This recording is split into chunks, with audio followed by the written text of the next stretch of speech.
Corrigeons ensemble l'exercice 2.7. Le but était d'associer la bonne fonction de transfert au bon schéma. Prenons d'abord la première fonction de transfert.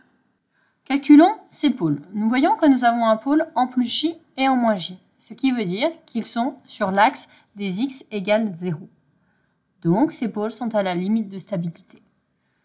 Nous n'avons aucun 0. Le seul système qui correspond à un système à la limite de stabilité est le système G. Donc, celui-ci est rapidement associé. Pour la fonction 2, calculons ces pôles et ces zéros. Nous avons deux pôles en moins un quart et moins un septième. Ce sont deux pôles stables. Et nous avons un 0 en 1 demi. Ah, le 0 est positif, ce qui veut dire qu'il y aura un dépassement négatif. Nous pouvons également calculer le gain, qui est la limite quand S tend vers 0 de f de S, qui est égal à 1. Donc le système qui correspond est bien le système D, puisque c'est le seul à avoir un dépassement négatif, et nous pouvons le vérifier, car son gain statique est 1. Pour le système 3. Calculons ces pôles. Nous avons un pôle en moins 1 tiers, donc ce pôle est stable. Nous n'avons pas de 0. Son gain statique, quand S tend vers 0, est égal à 0,5. Nous pouvons donc hésiter entre le système A et le système B. Nous y reviendrons. Pour le système 4, de même, nous avons un pôle en moins 1 demi, un pôle stable, et aucun 0. Son gain statique est aussi égal à 0,5. Donc nous allons hésiter entre le système A et le système B. Reprenons les deux systèmes l'un côte à côte, le A et le B.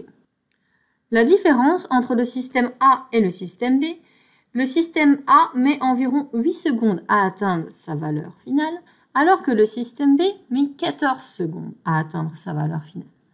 Ce qui veut dire que le système A est beaucoup plus rapide. Le système 3 avait un pôle en moins 1 tiers et le système 4 avait un pôle en moins 1 demi.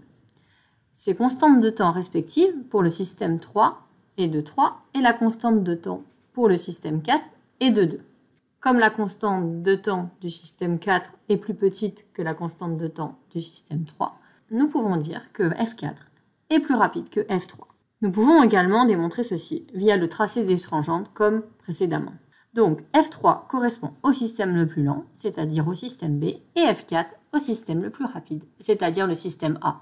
Pour F5, nous avons deux pôles en moins 1 demi et en moins 1. Nous avons un 0 en moins 1 quart. Si nous représentons nos pôles et nos zéros, nous obtenons quelque chose comme ceci.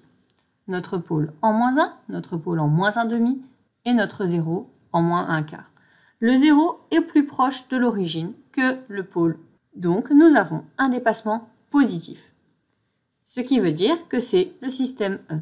Nous pouvons vérifier son gain statique qui est égal à 1 et qui correspond bien. Pour le système 6, nous avons deux pôles, un en moins 2 et en moins 1. Nous n'avons pas de 0. Notre gain statique est de 0,5.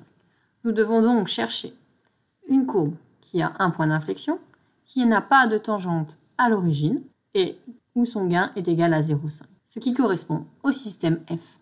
Calculons les pôles pour le système 7. Nous avons deux pôles en partie imaginaire.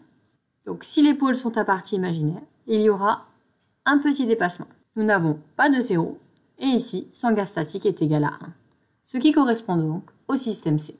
Pour le système 8, si nous calculons ces pôles, nous remarquons qu'ils sont à partie réelle positive, ce qui signifie qu'ils sont instables. Il n'y a aucun 0. Un système instable, donc ici nous voyons jusqu'à 10 secondes, mais le système va partir à l'infini et va osciller de plus en plus. Comme nos pôles sont imaginaires, c'est pour ça qu'il oscille.